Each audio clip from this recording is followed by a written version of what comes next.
अरविंद केजरीवाल के डिप्टी मतलब मनीष सिसोदिया, जो कि दिल्ली के डिप्टी सीएम भी हैं, वो इन दिनों एक बार फिर से चर्चा में आ गए हैं। दरअसल कुछ समय पहले जब राम जन्मभूमि के ऊपर काफ़ी ज़्यादा चर्चाएं चला करती थी, तब उन्होंने एक बयान दिया था जिसमें उन्होंने कहा था कि भाई हमें तो राम मंदिर नहीं चाहिए, हम चाहते हैं कि यूनिवर्सिटी बने जहाँ पर कि हर धर्म के लोग वहाँ पर पढ़ें और वहाँ से फिर राम की जो भी सीखें हैं वो सीख कर वो बाहर निकले।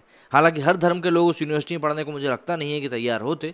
बहरहाल फिर भी मनोज सिसोदिया जी ने इस बात की डिमांड करी थी, लेकिन ये डिमांड तब करी गई थी जब राम मंदिर के अस्तित्व के बारे में बातों को लेकर एक सवाल हमेशा खड़ा रहता था कि भैया तारीख कब बताओगे।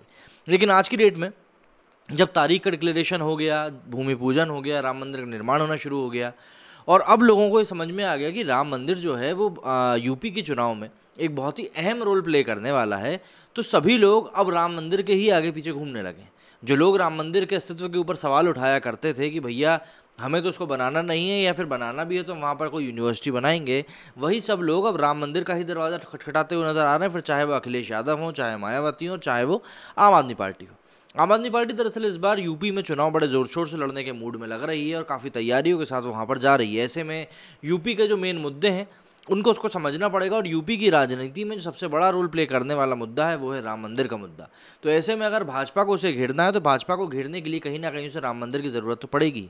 और भाजपा का भी डिस्परेशन इस बार थोड़ा बहुत दिख रहा है, क्योंकि भाजपा पिछले कुछ समय में जो उसको मध्य प्रदेश, राजस्थान और छत्तीसगढ़ में जिस प्रकार से चुनावी मैं कहूँगा चुनौती देखने के लिए मिली थी, उसके बाद जाहिर सी बात है यूपी में वो थोड़ा बहुत तो डिस्परेट हो ही रहे हैं कि कहीं कुछ भूल चूक से इधर उधर की बात ना हो जाए। हालांकि जब तक विपक्ष संगठित तौर पर भाजपा के सामने नहीं आएगा तब तक भाजपा को हरा पाना काफ़ी मुश्किल होगा और भाजपा के सामने विपक्ष ऐसे भी अभी काफ़ी ज़्यादा बिखरा हुआ नजर आ रहा है।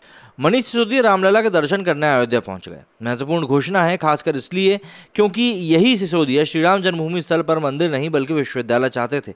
अब जबकि राम मंदिर निर्माण का कार्य चल रहा है तो मंदिर वहीं बनाएंगे पर तारीख नहीं बताएंगे जैसे व्यंग्यात्मक नारे अब नहीं सुने जाएंगे।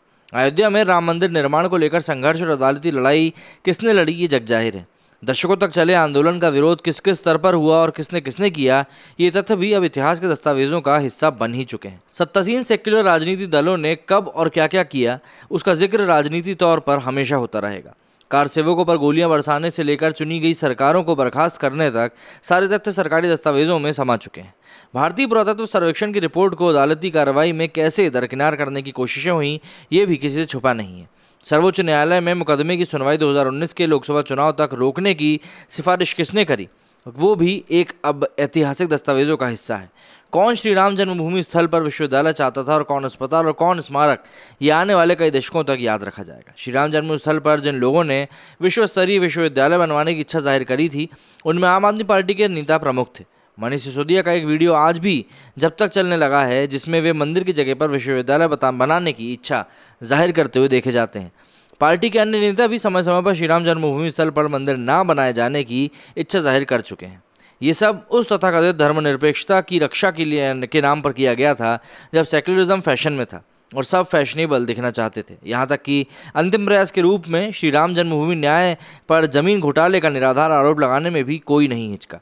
अब फैशन बदल गया है और साथ साथ सिसोदिया और केजरीवाल भी। श्री राम जन्मभूमि के मुकदमे में सर्वोच्च न्यायालय के निर्णय के बाद जब दिल्ली विधानसभा के चुनाव आए तब अरविंद केजरीवाल ने खुद को विधानसभा में दिल्ली के बुजुर्गों का श्रवण कुमार घोषित कर दिया और ये वादा किया कि उनकी सरकार अयोध्या में राम मंदिर निर्माण के बाद दिल्ली के हर बुजुर्ग को श्री राम जन्मभूमि तीर्थ स्थल के दर्शन फ्री में करवाएगी। अब उत्तर प्रदेश में चुनाव आ रहे हैं तो मामला दिल्ली सरकार से आगे जाकर पार्टी और उसके नेताओं तक पहुंच चुका है। यही चुनाव का मौसम है जो सिसोदिया को अचानक रामलला की याद आ गई और वह अयोध्या जा तो रहे हैं पर उनके लिए जाने से अधिक महत्वपूर्ण जाते हुए दिखना है। मतलब अगर दिखाई नहीं देगा तो पता कैसे चलेगा। आम आदमी पार्टी के नेताओं के लिए उत्तर प्रदेश में एंट्री मनीवन प्रविसी नगर कीजे सब काजा हृदय राखी कौशलपुर राजा के गायन से शुरू होती है। अभी तक मन में चल रहे इस गायन की आवाज़ जल्द ही मुंह से निकलेगी। चुनाव आ रहे हैं तो मनीहन गायन करने वाले बाकायदा समूह बनाकर अयोध्या कांड का पाठ भी करेंगे। केजरीवाल श्रवण कुमार बनेंगे, सिसोदिया और संजय सिंह भी कुछ ना कुछ बन लेंगे। इन्हें देखकर भारत भर को वीर सावरकर का वो वक्तव्य याद आएगा कि कई यदि जनेऊ पहनने से वोट मिलेंगे तो कांग्रेसी सूट के ऊपर जनेऊ धारण करने लगेंगे। जाहिर सी बात है इन बातों में कहीं ना कहीं सच्चाई छुपी हुई है कि चुनावी माहौल को देखकर जिस प्रकार से लोग रंग बदलने लगते हैं उसको देखकर गिरगिट की याद आने लगती है। पर गिरगिट को भी इन लोगों से तुलना करके हम तुच्छ नहीं दिखाना चाहेंगे, क्योंकि आखिर में वो तो एक जानवर है जो कि कभी किसी का अनजाने में बुरा तो बिल्कुल नहीं करता भाई, जान के करना हो तो बात अलग है कि पेट भरना है, लेकिन यहाँ पर राजनीति चलती है और राजनीति में कोई किसी का भला होते हुए देख नहीं सकता, अपने साथ वालों को तक अपने से ऊपर जाते हुए देख नहीं सकता। तो ऐसे में हम फिर जनता की क्या ही बात करें। बहरहाल आप सभी का क्या कहना है इस मामले में मुझे कमेंट करके ज़रूर बताइएगा। मेरे इस वीडियो में फिलहाल इतना ही। जय हिंद, जय भारत।